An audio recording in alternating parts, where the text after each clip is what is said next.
Bharatiya Janata party अध्यक्ष के लिए नबीन का आज नामांकन है। नितिन नबीन, जो कि मौजूदा समय में कार्यकारी अध्यक्ष है भारतीय जनता पार्टी के, बीजेपी अध्यक्ष पद के लिए उनका नामांकन आज है। पीएम मोदी और गृह मंत्री अमित शाह का कार्यकारी अध्यक्ष को समर्थन है। सभी बीजेपी शासित राज्यों के मुख्यमंत्री इस नामांकन में मौजूद रहेंगे।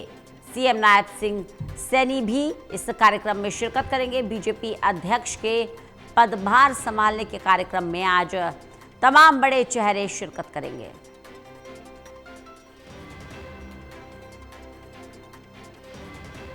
तो नितिन नबीन, जो कार्यकारी अध्यक्ष और बिहार से आते हैं, बिहार में इस बार प्रचंड जीत भारतीय जनता पार्टी शासित एनडीए को मिली है। जेडीयू और बीजेपी का गठबंधन जो कमाल करके गया है, उसके बाद बिहार को बड़ी जिम्मेदारी देते हुए और बिहार से ही ताल्लुक रखते हुए नितिन नबीन को बड़ी जिम्मेदारी देते हुए भारतीय जनता पार्टी नजर आई थी। पहले उन्हें कार्यकारी अध्यक्ष बनाया गया और अब अध्यक्ष पद के लिए उनका नामांकन आज है।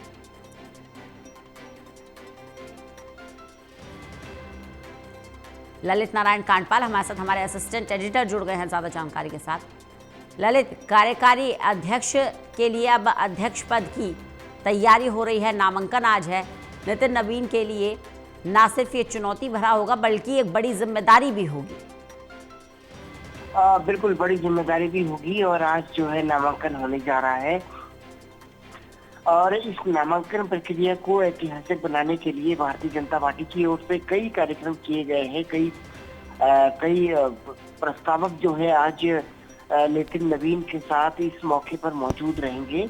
इन सभी में जो है अगर देखा जाए तो यूपी से कोई लगभग 27 प्रस्तावक है जो कि आज नितिन नबीन के इस पूरे अध्यक्ष पद को नामांकन को लेकर वहां पर मौजूद रहेंगे। इसी तरीके से राजस्थान से भी तकरीबन 27 लोग, 20-25 लोग हैं जो कि वहां पर प्रस्तावक रहेंगे और अलग अलग राज्यों से, खुद बिहार से भी जो है कई लोग प्रस्तावक रहेंगे और खुद जो है पीएम मोदी और गृह मंत्री अमित शाह का भी जो है समर्थन मिला हुआ है और साथ ही जो है वो लोग मौजूद भी रह सकते हैं इस पूरे नामांकन प्रक्रिया में। और तभी जो है उसके बाद 2 बजे से लेकर 4 बजे तक की नामांकन की प्रक्रिया होगी। सबसे महत्वपूर्ण बात है कि भारतीय जनता पार्टी ने इस बार एक युवा को जिस तरीके से अपना राष्ट्रीय अध्यक्ष बनाया है, उसने न सिर्फ भारतीय जनता पार्टी के अंदर एक नई ऊर्जा का संचार किया है बल्कि सभी राजनीतिक दलों को सोचने पर मजबूर कर दिया है कि जो भविष्य की राजनीति है उसको अब युवाओं के कंधे पर देना ही होगा, क्योंकि उसके अलावा कोई विकल्प नहीं है। तो आज जो है नामांकन प्रक्रिया होने वाली है, कल घोषणा होगी, कल भी भव्य कार्यक्रम होगा। वहीं मुख्यमंत्री नायब सिंह सैनी जो है दिल्ली पहुंचेंगे आज। मुख्यमंत्री नायब सिंह सैनी के अलावा योगी आदित्यनाथ, पुष्कर सिंह धामी और भजन लाल, दिनेश यादव, इसके अलावा उड़ीसा के जो मुख्यमंत्री हैं वो भी पहुंचेंगे, छत्तीसगढ़ से भी पहुंचेंगे। तो जितने भी भारतीय जनता पार्टी शासित राज्यों के मुख्यमंत्री हैं और जो वहां पर प्रशासक है, वो सभी लोग जो है आज इस कार्यक्रम में पहुंचेंगे और भारतीय जनता पार्टी कार्यालय में ये पूरा कार्यक्रम आयोजित होगा। 2 बजे से लेकर 4 बजे तक जो है नामांकन का समय तय किया गया है। रंजना जी, बिल्कुल। तो कुल मिलाकर भव्य तैयारी की गई है ललित। बिल्कुल भव्य तैयारी की गई है और जिस तरीके से आज चुनाव 2 बजे से लेकर 4 बजे तक नामांकन होगा, 4 बजे से लेकर 5 बजे तक नाम वापसी हो सकती है। इसके अलावा 5 बजे से लेकर 6:30 बजे तक जो है उनकी जांच होगी पेपरों की और 6:30 बजे एक मीडिया वक्तव्य जारी किया जाना है। तो आज का ये पूरा कार्यक्रम है। इस कार्यक्रम से परे जो है अब देखना ये होगा कि क्या जो वहाँ पर मुख्य लोग पहुँचते हैं क्या वो भी कुछ कहते हैं इस मौके पर, या फिर वो जो संबोधन की प्रक्रिया है वो कल होगी इसके बाद। जी ललित, फिलहाल जो खबरें मिल रही हैं उसमें इस नामांकन की रेस में सिवाय नितिन नबीन के कोई दूसरा चेहरा भी नहीं है, यानी कि ये लगभग तय ही है कि अध्यक्ष पद पर वो ही विराजेंगे।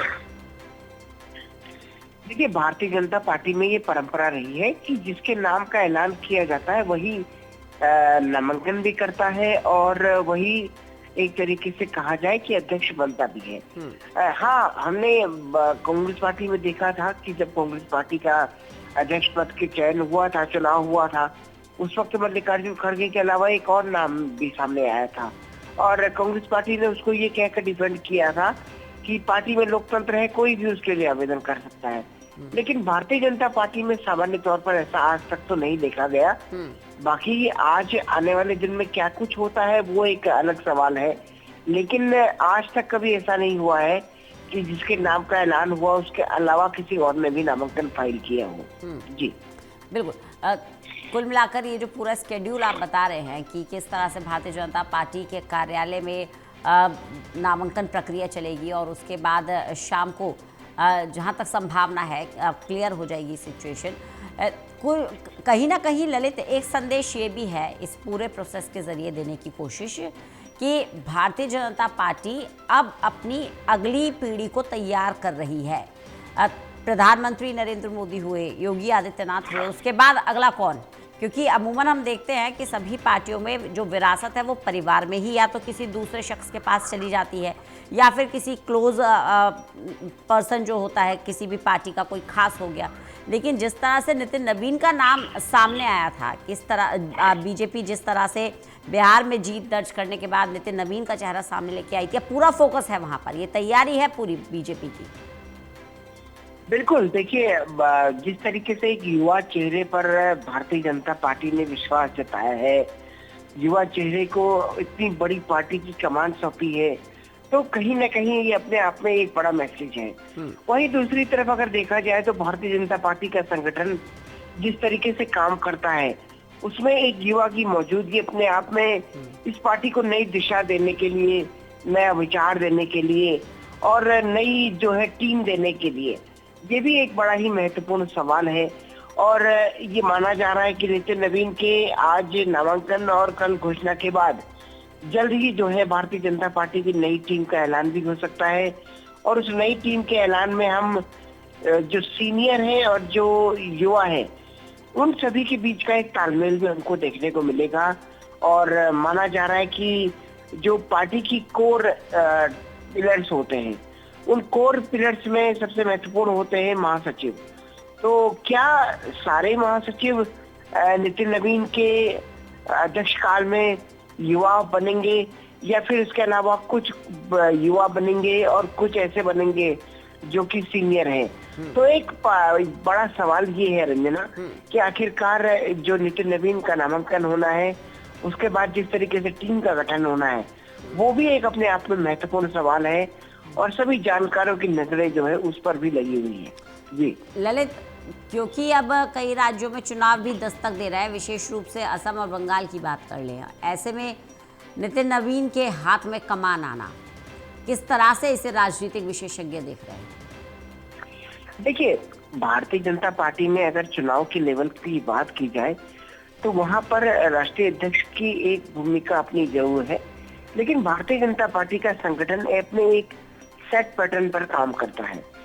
उसमें कोई भी अध्यक्ष बने, जैसा कि पार्टी भी अक्सर कहा करती है कि पार्टी अपनी प्रक्रिया में काम करती रहती है, लोगों का आना और जाना लगा रहता है।